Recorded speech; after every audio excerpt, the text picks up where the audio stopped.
April 9th, 2025, this is DC Action News, reporting bravely and boldly every Wednesday as the news breaks from the center of the multiverse. I'm Alex Jaffe.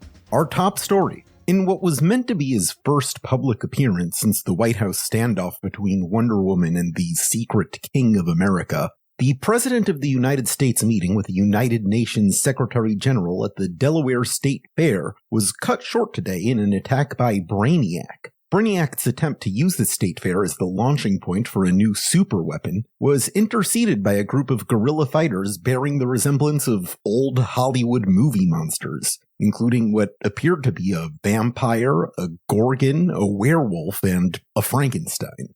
We at DC Action News can confirm this was not the Frankenstein, who was stationed elsewhere at the time. A speaker for the president claimed no official government affiliation with this monster squad, presently considered fugitives from the law. We would also like to remind our listeners of DC Action News policy that a Frankenstein's monster is itself a Frankenstein.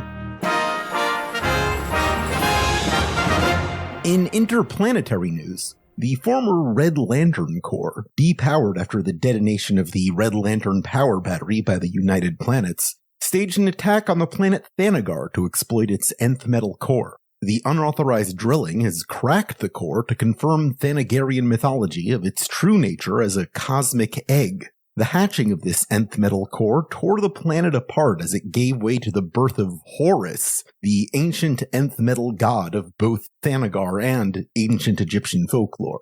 Hawkwoman, Thanagarian Justice League member and chosen emissary of Horus, reports she will be leading her people to a new promised planet as chosen by the reborn bird god.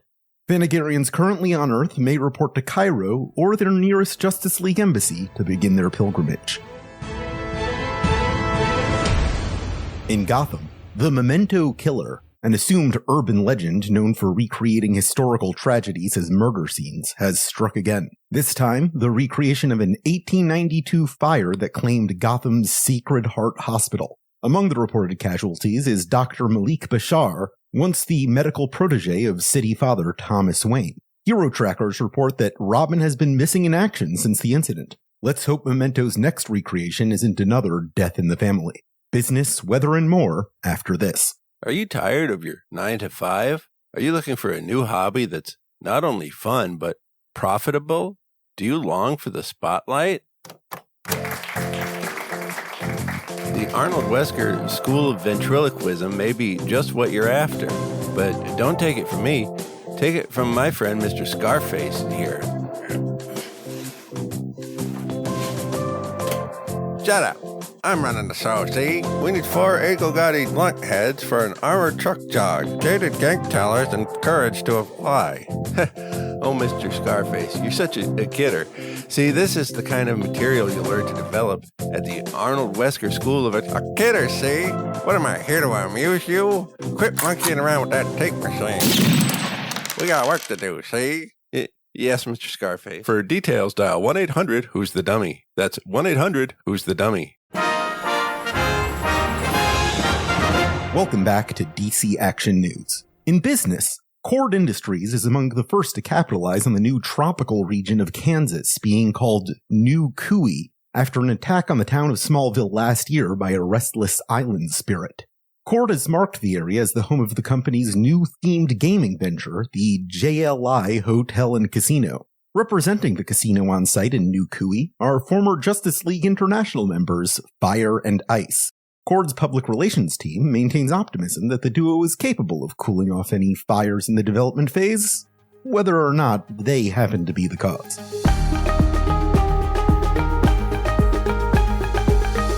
In weather, stormy conditions at sea continue as the ancient aquatic god Dagon has removed the kingdom of Atlantis from the material plane.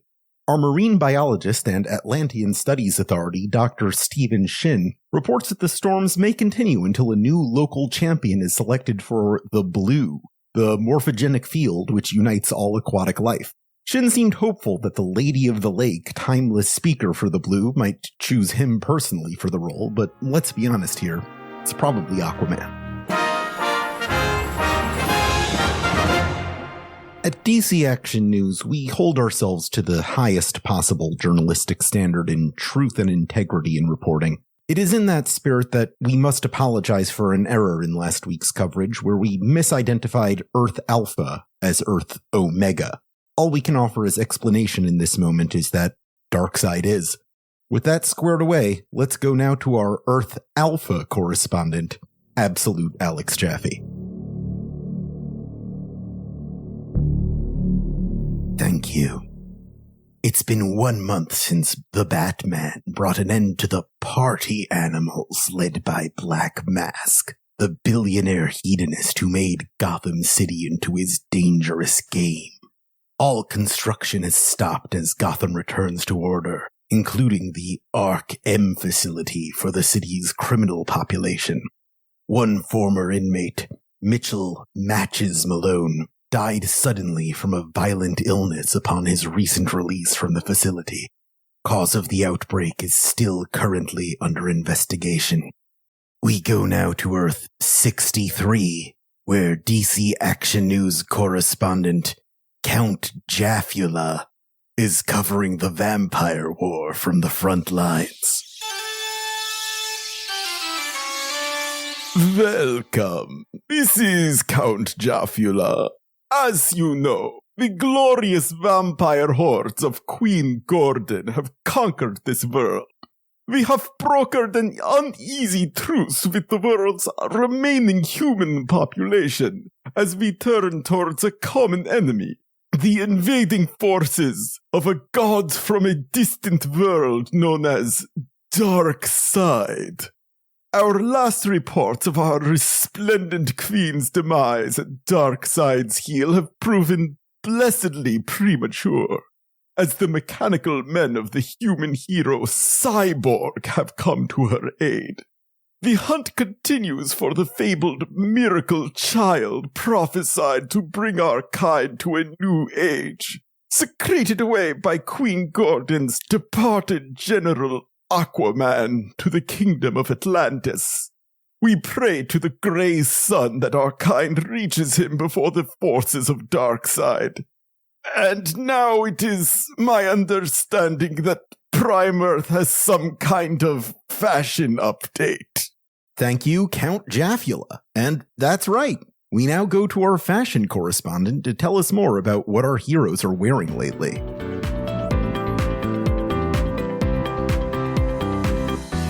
Thank you, Alex. Harvey Firestorm here. And good news, everyone! Superman is here to protect us from gingivitis with his minty fresh new suit.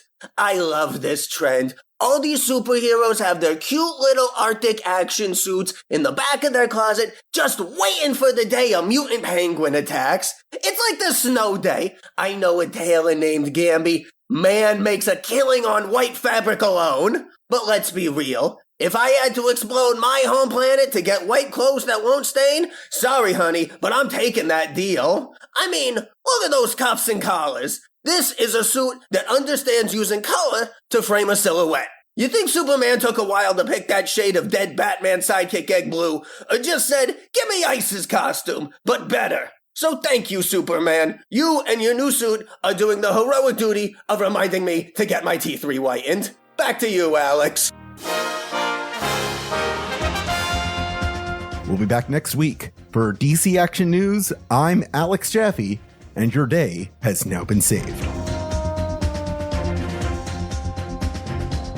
For more on these developing stories, read DC Horror Presents Creature Commandos number 6, Green Lantern Corps number 3, Batman and Robin number 20, Batman Dark Patterns number 5, Fire and Ice When Hell Freezes Over number 1, Aquaman number 4, Absolute Batman number 7, DC vs. Vampires World War V number 8, and Action Comics number 1085. DC Action News was created by Alex Jaffe and is produced by Alex Jaffe and Esper Quinn.